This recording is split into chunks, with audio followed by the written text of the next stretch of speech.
حضرت ابو بکر صدیق کے دور خلافت میں حضرت عمر کا معمول یہ تھا کہ رات میں اٹھتے اور تہجد کی نماز پڑھنے کے بعد فجر کی نماز سے پہلے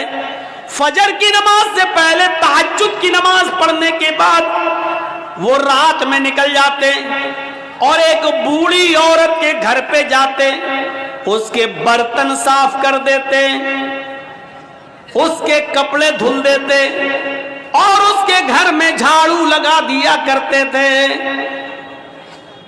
کسی نیکی کو حقیر مت سمجھو۔ حضرت عمر فاروق کا معمول دیکھیے گا، کیا کر رہے ہیں؟ تہجد کی نماز پڑھی فجر کی نماز سے پہلے اور پھر چلے گئے، ایک بوڑھی عورت کے گھر گئے، اس کے برتن مانج دیے، اس کے کپڑے دھل دیے اور اس کے گھر میں جھاڑو لگا دیے۔ یہ ان کا معمول تھا، روزانہ یہ کام کیا کرتے تھے۔ ایک دن تہجد کی نماز پڑھ کے فجر کی نماز سے پہلے پہنچے، گھر میں جب گھسے تو کیا دیکھتے ہیں؟ برتن صاف ہیں۔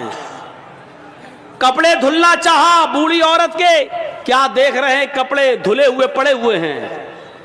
جھاڑو لی کہ جھاڑو سے گھر صاف کر دے تو کیا دیکھتے ہیں؟ گھر میں جھاڑو لگ چکی ہے۔ پوچھا ماں کون تھا؟ یہ آج گھر میں صفائی کیسے ہو گئی؟ کہا بیٹے میں کیا جانوں، میں تو آنکھوں سے اندھی ہوں، نابینا ہوں، مجھے کیا معلوم، میں تو سمجھی کہ تم ہی آئے ہو، برتن تم مانج رہے ہو، جھاڑو تم لگا رہے ہو، کپڑے تم دھل رہے ہو۔ کہا ماں میں نہیں تھا۔ کہا بیٹا مجھے نہیں معلوم پھر کون تھا۔ حضرت عمر فاروق دوسرے دن بھی یہی ٹائم پر آئے تو کیا دیکھتے ہیں؟ دوسرے دن بھی برتن مانجے جا چکے ہیں۔ کیا دیکھتے ہیں کہ دوسرے دن بھی برتن مانج کر ختم ہو، برتن مانجے جا چکے ہیں، جھاڑو لگ چکی ہے، کپڑے دھلے ہوئے ہیں۔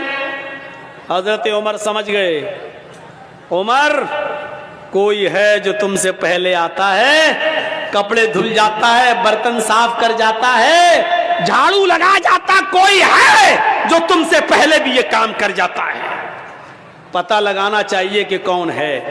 اب حضرت عمر جاسوسی کرنے لگے، چپکے سے دیکھیں کہ کون ہے۔ تو تہجد کی نماز پڑھ کے آئے اور چپکے سے چھپ گئے ایک درخت کی آڑ میں۔ کیا دیکھتے ہیں کہ ایک شخص اپنا چہرہ چھپایا ہوا چادر سے آتا ہے رات کے اندھیرے میں اور اسی بوڑھی عورت کے گھر میں چلا جاتا ہے، برتن مانجتا ہے، جھاڑو لگاتا ہے، کپڑے صاف کرتا ہے، اور اس کے بعد میں جب وہاں سے نکلتا ہے تو جیسے وہ گھر سے نکلتا ہے حضرت عمر فاروق نے اس کو پکڑ لیا۔ رکیے، اپنا چہرہ کھولیے تو کون ہیں آپ؟ یہ میرا کام آپ کیسے کر رہے ہیں؟ اب اس نے کہا یہ میرا تیرا کیا لایا ہے، تم پہلے آ جاؤ، تم کر لو، ہم پہلے آ جائیں، ہم کر لیں، چہرہ نہیں دکھا سکتا۔ حضرت عمر نے کہا تمہیں اللہ کا واسطہ چہرہ کھولو، میں دیکھنا چاہتا ہوں کہ مجھ سے بھی پہلے یہ کام کون کرنے آتا ہے۔ جب اللہ کا واسطہ دیا اور جب چہرہ کھولا تو کیا دیکھتے ہیں کہ وہ کوئی اور نہیں، حضرت ابو بکر صدیق رضی اللہ تعالیٰ عنہ خلیفہ ہیں۔ ارے آج آپ کے علاقے کا چیف منسٹر کسی غریب کے کپڑے کیا دھلے گا؟ آپ کے یہاں کا معمولی مکھیا اور سرپنچ بھی، آپ کے علاقے کا معمولی مکھیا اور معمولی سرپنچ بھی کسی غریب کے، کسی بوڑھی عورت کے کپڑے اپنے ہاتھ سے نہیں دھل سکتا ہے۔ حضرت ابو بکر صدیق رضی اللہ تعالیٰ عنہ خلیفۃ المسلمین ہیں، خلیفۃ المومنین ہیں، اور کیا حضرت عمر دیکھتے ہیں کہ کون کپڑے صاف کر رہا ہے؟ ابو بکر صدیق۔ کون ہے ابو بکر صدیق جو برتن مانج رہے ہیں؟ کون ہے جو گھر میں جھاڑو لگا رہا ہے؟ ابو بکر صدیق۔ میرے پیارے ساتھیوں، میں بتانا یہی چاہتا تھا کہ کسی بھی نیکی کو حقیر مت سمجھو، چھوٹی سے چھوٹی نیکی، یہ جھاڑو لگانا میرے بھائیو ایک معمولی نیکی ہے، لیکن حضرت ابو بکر صدیق جھاڑو لگا رہے ہیں، برتن مانج دینا کوئی بہت بڑا کام نہیں ہے۔ اگر کسی آدمی کو اپنی انسلٹ کا خیال ہو تو بھلے ہی نہ مانجے، ورنہ برتن مانجنا کوئی بہت بڑا کام نہیں ہے۔ برتن مانج دینا، کپڑے دھل دینا، جھاڑو لگا دینا، یہ کوئی بہت بڑا کام نہیں ہے۔ لیکن حضرت ابو بکر ان کاموں کو بھی حقیر نہیں سمجھا کرتے تھے، حضرت عمر ان کاموں کو بھی حقیر نہیں سمجھا کرتے تھے۔ اس لیے فرمایا کوئی بھی چھوٹا سی چھوٹی نیکی کو بھی حقیر مت سمجھو۔ کھجور نہ ہو، کھجور کا ٹکڑا ہی صدقہ و خیرات کرو۔ میرے پیارے ساتھیوں، ان چیزوں کو اپنے ذہن میں رکھیے، ان چیزوں کو اپنے ذہن میں رکھیے۔ مسلمان وہ ہوتا ہے جو چھوٹی سے چھوٹی نیکی کو بھی معمولی نہیں سمجھتا ہے، اور مسلمان مومن وہ ہوتا ہے جو چھوٹے سے چھوٹا گناہ کو بھی پہاڑ سمجھتا ہے۔ ایک چیز یاد رکھیے گا، مسلمان کون ہوتا ہے؟ جو چھوٹی سی چھوٹی نیکی کو بھی حقیر نہ سمجھے۔ مسلمان کون ہوتا ہے؟ جو چھوٹے سے چھوٹے گناہ کو پہاڑ کے برابر سمجھے، بہت بڑا سمجھے۔ اور منافق کون ہوتا ہے؟ جو بڑے سے بڑے گناہ کو بھی معمولی سمجھے۔ منافق کون ہوتا ہے؟ جو بڑے سے بڑے گناہ کو بھی یہ سمجھے کہ ناک پر مکھی بیٹھی تھی، ایسے اڑایا اور اڑ گئی، یعنی بڑے سے بڑے گناہ کو بھی وہ سمجھتا ہے جیسے ناک پر بیٹھی ہوئی مکھی کو اڑا دیا۔ یہ منافق ہوتا ہے، منافق۔ اندازہ لگا رہے ہیں آپ؟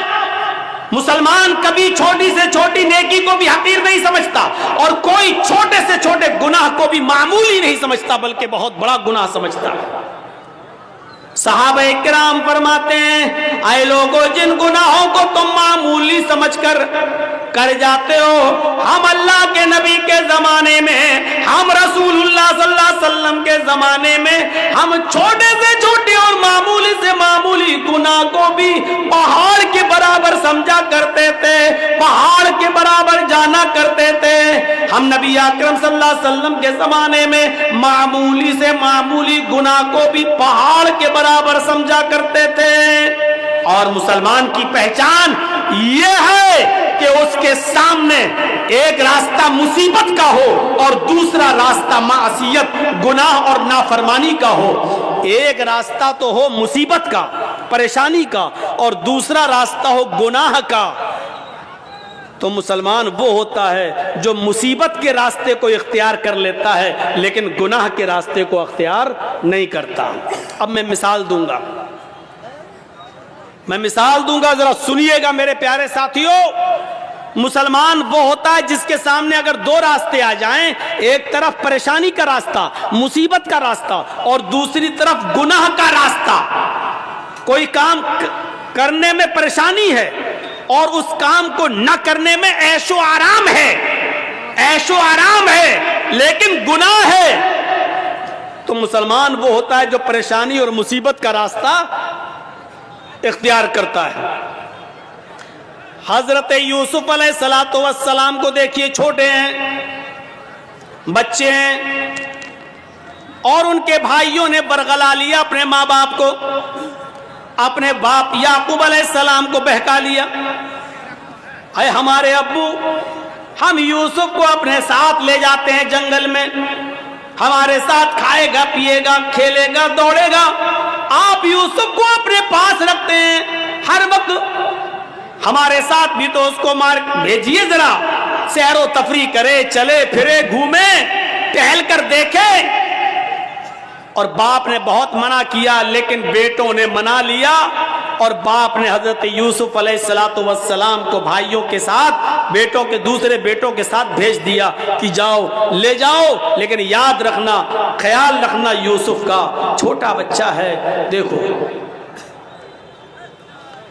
اور جب یہ لوگ جنگل کے اندر پہنچ جاتے ہیں تو اب صلاح و مشورہ کرتے ہیں کہ یوسف کو کیا کریں۔ پھر ایک حتمی فیصلہ کرتے ہیں کہ مارنا ٹھیک نہیں ہے، قتل کرنا ٹھیک نہیں ہے، یوسف کو ہم ایک ویران کنویں میں ڈال دیتے ہیں، یوسف کو ہم ایک اندھے کنویں میں پھینک دیتے ہیں، کوئی آئے گا اور اٹھا کر یوسف علیہ السلام یوسف کو لے جائے گا۔ پھر وہ اپنے یہاں پالے گا، پوسے گا، بڑا کرے گا، ہمیں کیا مطلب؟ ہم سے تو ایک مصیبت ٹل جائے گی۔ ہمارے والدین، ہمارے ماں باپ، ہمارے باپ یعقوب یوسف سے محبت کرتے ہیں اور وہ جگہ ہمیں اپنے دل میں نہیں دیتے جو یوسف کا مقام ہے۔ پھر ان لوگوں نے عزم مصمم کر لیا اور یوسف علیہ السلام کو ایک کنویں کے اندر پھینک دیا، کنویں میں ڈال دیا، اور روتے ہوئے اپنے گھر آتے ہیں۔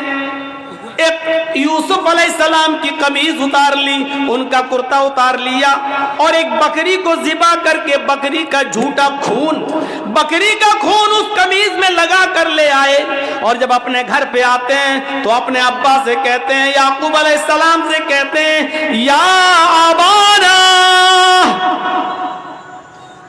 اے ہمارے ابو جان، انا ذهبنا نستبق وتركنا يوسف عند متاعنا فاكله الذئب۔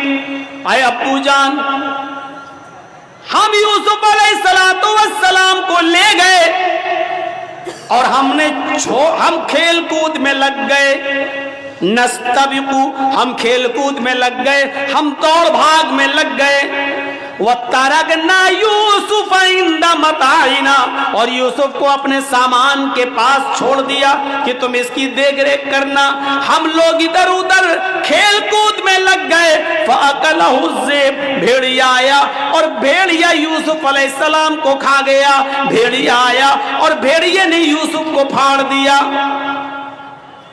اے ہمارے ابو،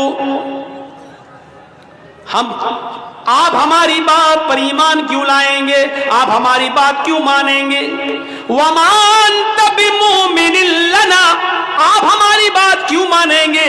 وَلَوْ كُنَّا صَادِقِينَ، اگرچہ ہم سچے ہی کیوں نہ ہوں، ہم سچ بول رہے ہیں پھر بھی آپ کو ہماری بات کا یقین نہیں ہوگا۔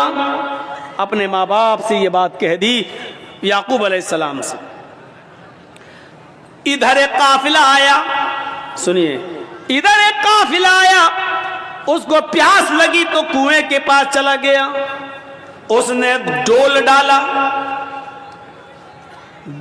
ڈول، اور اس یوسف علیہ السلام اس ڈول میں بیٹھ گئے، اس نے جب کھینچا تو ڈول بھاری لگا، اس نے جھانک کر دیکھا تو ایک چھوٹا بچہ پڑا ہوا ہے یوسف، اس نے قافلے والوں کو خوشخبری سنائی، یا بشرا ھذا غلام، اے قافلے والوں خوشخبری سنو، یہ تو ایک بچہ پڑا ہے، یہاں تو ایک لڑکا پڑا ہوا ہے، بچہ، بڑا خوبصورت بچہ یہاں کنویں میں پڑا ہوا ہے۔ نکالا، مصر کے بازار میں لے گئے اور وہاں اس بچے کو بیچ دیا گیا۔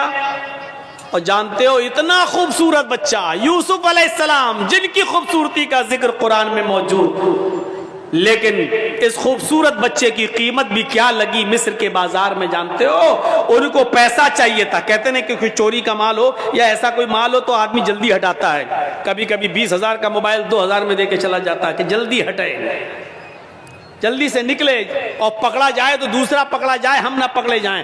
ایسے انہوں نے دیکھا کہ یہ یوسف ہمیں ملے تو جلدی سے ان کو ہٹا دیا جائے، اور مصر کے بازار میں جب بولی لگی تو جانتے ہو بہت کم قیمت میں ان کو بیچ دیا گیا۔ وَشَرَوْهُ بِثَمَنٍ بَخْسٍ دَرَاهِمَ مَعْدُودَةٍ، قرآن کے الفاظ دیکھو میرے بھائیوں، ان لوگوں نے چند سکوں میں یوسف کو بیچ دیا، چند ٹکوں میں، چند کھوٹے سکوں میں یوسف کو بیچ دیا۔ لو،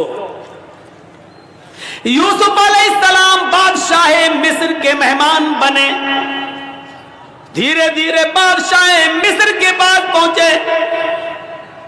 بادشاہ مصر نے اپنی بیوی سے کہا، یہ بچہ ہے، اس کی دیکھ ریکھ کرو، آگے چل کر ہو سکتا ہے کہ ہم اس کو بیٹا بنا لیں، دیکھو اس کی خدمت کرو، دیکھ بھال کرو۔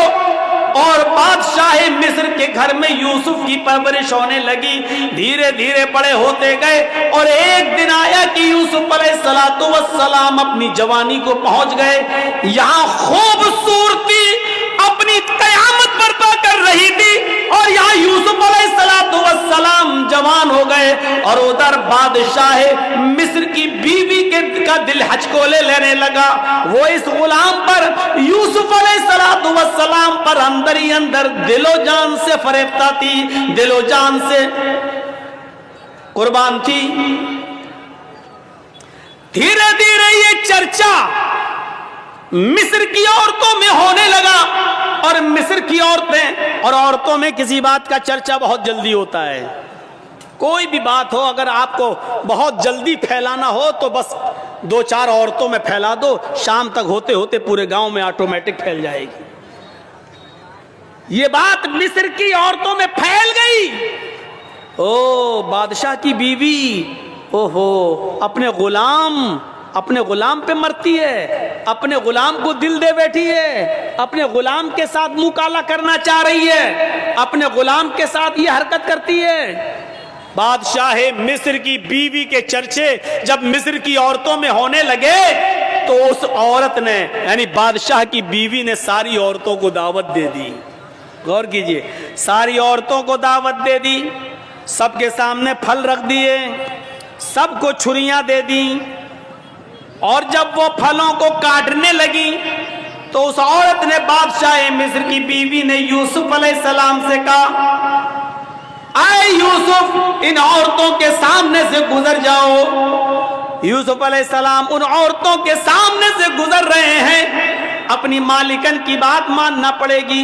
یوسف علیہ السلام اپنے مالک کی بیوی کی بات مانتے ہوئے ان عورتوں کے سامنے سے گزر رہے ہیں. جب ان عورتوں کے سامنے سے گزرے تو ان عورتوں نے جب یوسف علیہ السلام کو دیکھا, یوسف علیہ السلام کو دیکھا, قرآن کہتا ہے وہ پھل کاٹ رہی تھی, بجائے پھل کاٹنے کی وَقَطَّعْنَ أَيْدِيَهُنَّ, انہوں نے اپنی انگلیاں کاٹ ڈالی, انہوں نے اپنے انگلیوں پر چھریاں چلا لی, اپنی انگلیوں کو کاٹ ڈالا. اور جب یوسف پر نظر پڑی تو چیخ پڑی, مَا هَذَا بَشَرٌ إِنْ هَذَا إِلَّا مَلَكٌ كَرِيمٌ, یہ کوئی انسان نہیں ہے, ما ھذا بشر, یہ کوئی انسان نہیں ہے, ان ھذا الا ملک کریم, نہیں یہ تو ایک معزز اور مکرم فرشتہ نظر آتا ہے, یہ کوئی انسان لگتا ہی نہیں ہے. دیکھو کتنا خوبصورت ہے, کتنا حسین و جمیل ہے, یہ کوئی انسان نہیں, یہ تو کوئی بزرگ فرشتہ نظر آ رہا ہے. مطلب سمجھ رہے ہیں؟ ابھی صرف بادشاہ کی بیوی فریفتہ تھی یوسف پر, اب مصر کی ساری عورتوں نے دل دے بیٹھا یوسف. ہر عورت چاہنے لگی کہ یوسف ہمارے ہو جائیں, یوسف ہمارے ہو جائیں. ایک فتنہ کھڑا ہو گیا. اب بادشاہ کی بیوی نے کہا, دیکھ لیا تم نے, اب بتاؤ اس میں میری کیا غلطی ہے؟ اس کو میں نے بہت بہکایا, اپنی طرف مائل کیا, لیکن یہ بچا رہا.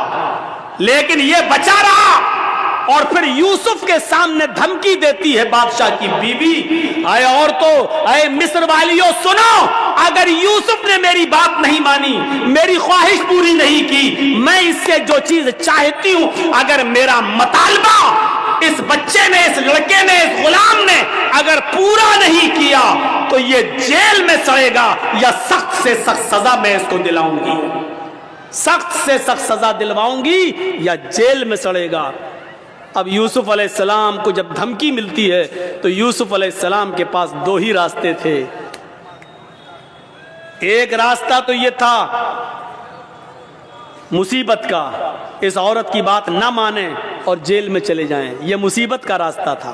میں نے کہا نا, مومن کے لیے اگر ایک طرف مصیبت کا راستہ ہو اور ایک طرف گناہ کا راستہ ہو, معصیت کا, تو مومن مصیبت کا راستہ اختیار کر لیتا ہے لیکن گناہ کا راستہ اختیار نہیں کرتا. یوسف علیہ السلام کے سامنے 2 راستے تھے. یا بادشاہ مصر کی بیوی نے کہا کہ اگر اس نے میری بات نہیں مانی تو اس کو سخت سے سخت سزا دلواؤں گی یا جیل کے اندر سڑے گا. یوسف علیہ السلام کے پاس 2 ہی راستے تھے. ایک راستہ یہ تھا کہ بادشاہ کی بیوی کی بات مان لیں اور جو وہ کہہ رہی ہے اس کی مرضی کو پورا کر دیں. اگر ایسا کر لیتے، بادشاہ کی بیوی کی بات مان لیتے تو 5 انگلی گھی میں تھی. بادشاہ کی بیوی ان کو بچاتی بھی، بادشاہ کی بیوی ان کا خیال بھی رکھتی، بادشاہ کی بیوی ان کو تنہائی کا موقع بھی دیتی، بادشاہ کی بیوی ان کی عزت و تکریم بھی کرتی، بادشاہ کی بیوی ان کو اچھی طریقے سے ان کی حفاظت بھی کرتی، سب کچھ کرتی، اور جو وہ چاہتے وہ ان کو ملتا رہتا. لیکن یہ راستہ گناہ کا راستہ تھا، یہ راستہ معصیت کا راستہ تھا. اب دوسرا راستہ یوسف علیہ السلام کے سامنے یہ تھا کہ میں اس غلط راستے پر نہیں چلوں گا. تو وہ عورت کہہ رہی ہے میں جیل میں ڈلوا دوں گی، میں سخت سے سخت سزا دلواؤں گی. تو یوسف علیہ السلام نے یہ راستہ پسند کر لیا اور نظریں آسمان پہ ڈالی اور فرمایا الہ العالمین، اے میرے پروردگار، بادشاہ مصر کی بیوی نے یہ ٹھان لیا ہے کہ میں اس کے ساتھ غلط کام کروں، اور وہ یہ بھی کہہ رہی ہے اگر اس نے میری بات نہ مانی تو میں اس کو سزا دلواؤں گی اور جیل میں ڈلوا دوں گی.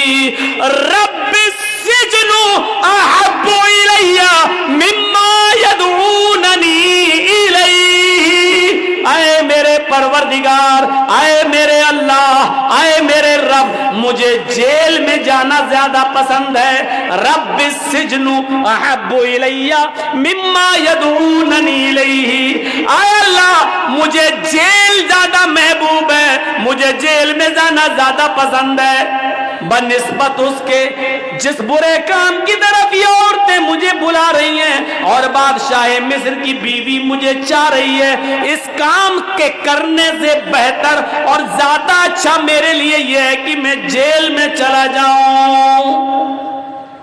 وَإِلَّا تَصْرِفْ عَنِّي كَيْدَهُنَّ أَصْبُ إِلَيْهِنَّ، اے ہمارے پروردگار، اے ہمارے رب، اگر تو نے مجھے ان کی چالوں سے نہ بچایا، اے اللہ اگر تو نے مجھے ان کی چالوں سے میری حفاظت نہ کی. یہ عورت کی چالیں کتنی خطرناک ہوتی ہیں. آپ کو اپنے گھر میں پیار و محبت کے جال میں پھنسا کر بلا بھی لیں گی اور آپ کو پھنسوا بھی دیں گی، آپ کو پھنسوا بھی دیں گی. تو اسی لیے یوسف علیہ السلام کیا کہہ رہے ہیں وَإِلَّا تَصْرِفْ عَنِّي كَيْدَهُنَّ، اے اللہ مجھے جیل جانا زیادہ محبوب ہے، زیادہ پسند ہے بنسبت اس کے جس برے کام کی طرف یہ مجھے بلا رہی ہیں. اے اللہ اگر تو نے مجھے ان کی چالوں سے محفوظ نہ کیا، اگر تو نے مجھے ان کی چالوں سے نہ بچایا، اصبو الیہن، تو میں بھی ان کی طرف جھک جاؤں گا، میں بھی ان کی طرف مائل ہو جاؤں گا، میں بھی ان کے ساتھ غلط کام کر بیٹھوں گا. وَأَكُن مِّنَ الْجَاهِلِينَ، اور میں جاہلوں میں نادانوں میں سے ہو جاؤں گا. اے اللہ میں جاہلوں اور نادانوں میں سے ہو جاؤں گا.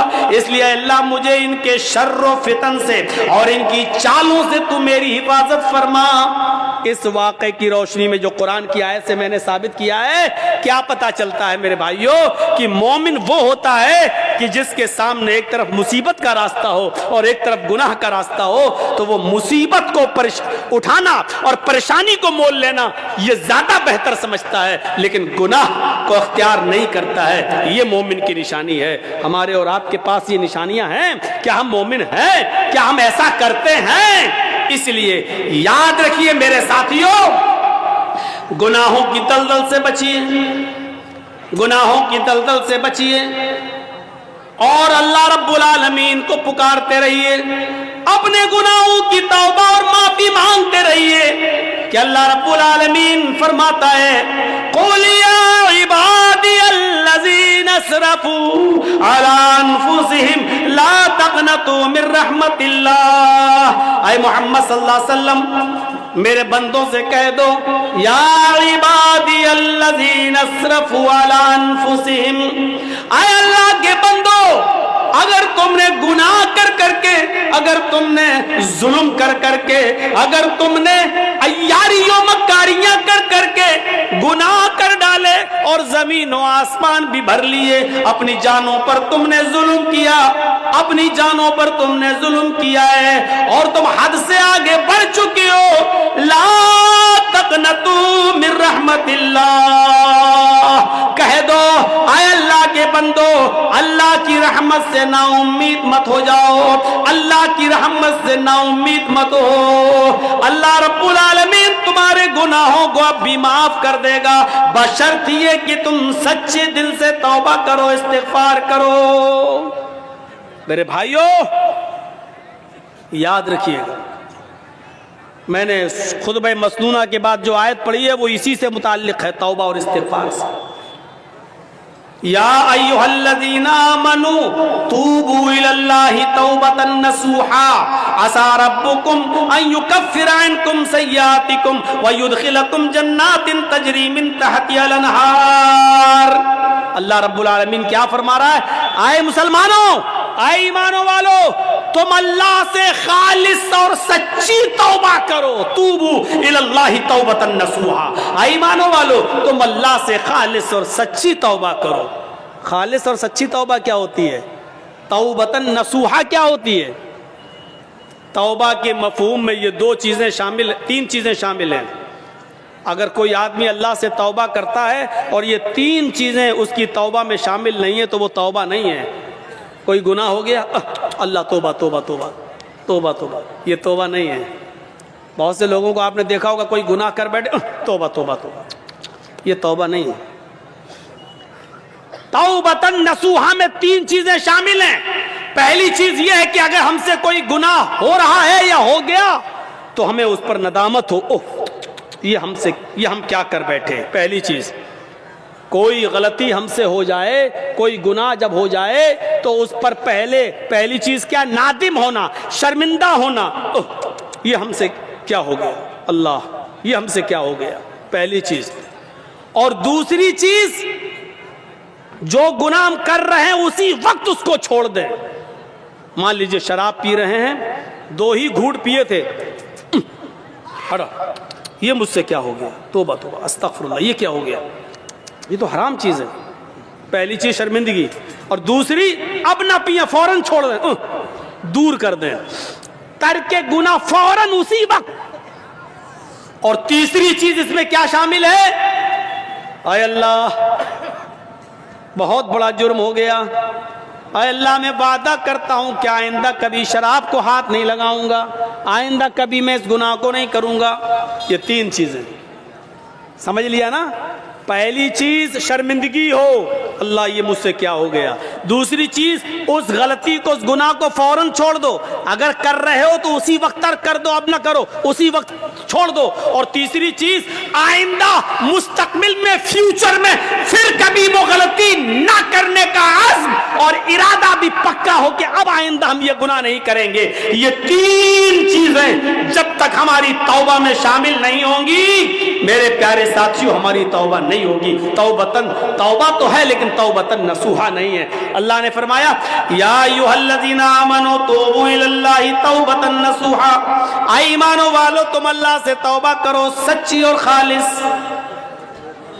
جب تم سچی اور خالص توبہ کرو گے تو عسیٰ ربکم ان یکفر عنکم سیئاتکم، تو اللہ تمہارے گناہوں کو مٹا دے گا۔ عسیٰ ربکم ان یکفر عنکم سیئاتکم، تو اللہ تمہارے گناہوں کو مٹا دے گا۔ ویدخلکم جنات تجری من تحتها الانہار، جب تم خالص اللہ سے سچی توبہ کرو گے تو اللہ تمہیں ایسی جنتوں میں داخل کر دے گا جس کے نیچے نہریں بہ رہی ہوں گی، جس کے نیچے نہریں جاری ہوں گی۔ توبہ کون کرتا ہے؟ مسلمان۔ توبہ کون کرتا ہے؟ مومن۔ کیونکہ اللہ تبارک و تعالی نے انسان کو دونوں صلاحیتیں دے کر بھیجا ہے۔ آج میں تمہیں ایک ایسی چیز بتلا رہا ہوں، اس کو اگر سمجھ لیا تو بہت کچھ سمجھ لو گے۔ اللہ نے انسان کو دونوں صلاحیتیں دے کر بھیجا ہے۔ اللہ نے انسان کو اچھے کام کرنے کی صلاحیت بھی دی ہے، اور اللہ نے انسان کو برے کام کرنے کی صلاحیت بھی دی ہے۔ انسان کو اچھے کام کرنے کی طاقت بھی دی ہے اور برے کام کرنے کی بھی طاقت دی ہے۔ اللہ نے انسان کو نیکیاں کرنے کی بھی صلاحیت دی ہے اور گناہ کی بھی صلاحیت دی ہے۔ ہاں، اور گناہ کرنے کی صلاحیت دی ہے تو گناہوں سے بچنے کی بھی صلاحیت دی ہے۔ انسان نیکیاں کر سکتا ہے تو برائی بھی کر سکتا ہے، دونوں صلاحیتیں ہیں۔ انسان برائیاں کر سکتا ہے تو برائیوں سے بچا بھی سکتا ہے اپنے آپ کو۔ یہ دونوں صلاحیتیں دے کر اللہ تعالیٰ نے انسان کو بھیجا ہے۔ یہ صلاحیت اللہ نے فرشتوں کے اندر نہیں رکھی ہے۔ اللہ نے فرشتوں کو صرف نیکیاں کرنے کی صلاحیت دی ہے، گناہ کرنے کی صلاحیت فرشتوں کے پاس نہیں ہے۔ کسی فرشتے سے کہو جوا کھیل کے دکھاؤ تو کوئی فرشتہ جوا نہیں کھیل سکتا۔ کسی فرشتے کو کبھی آپ نے سنا ہے کہ اس نے شراب پی؟ نہیں پی سکتا۔ کیوں؟ کیونکہ اللہ تعالیٰ نے فرشتوں کو گناہ کرنے کی صلاحیت دی ہی نہیں ہے۔ اللہ نے انسان کو گناہ کرنے کی بھی صلاحیت دی اور نیکی کرنے کی بھی صلاحیت دی، اور یہی انسان کا کمال ہے۔ کمال جانتے ہو؟ انسان کے مکمل ہونے کی دلیل یہی ہے۔ فرشتے مکمل نہیں ہیں، انسان مکمل ہے۔ اسی لیے اللہ تعالیٰ نے انسان کا درجہ فرشتوں سے بھی بلند رکھا ہے، بلند فرشتوں سے بھی بلند رکھا ہے۔ کیوں؟ کیونکہ فرشتوں نے اللہ کو دیکھا، فرشتوں نے جنت دیکھی، فرشتوں نے جہنم دیکھی۔ فرشتوں نے تو جنت جہنم دیکھی ہے، اگر وہ اللہ کی ہر وقت عبادت کرتے ہیں تو یہ کوئی کمال نہیں ہے۔ کمال تو یہ ہے کہ ہم نے اور آپ نے اور مسلمانوں نے جنت نہیں دیکھی پھر بھی جنت میں جانے کی خواہش، جہنم نہیں دیکھی پھر بھی جہنم سے بچنے کی خواہش، جہنم نہیں دیکھی پھر بھی دعا کرتے ہیں ربنا آتنا فی الدنیا حسنۃ وفی الآخرۃ حسنۃ وقنا عذاب النار۔ اے اللہ ہم کو دوزخ کے عذاب سے بچا لے۔ ہم نے اور آپ نے دوزخ جہنم نہیں دیکھی پھر بھی یہ دعا کرتے ہیں ربنا اصرف عنا عذاب جہنم ان عذابها کان غراما۔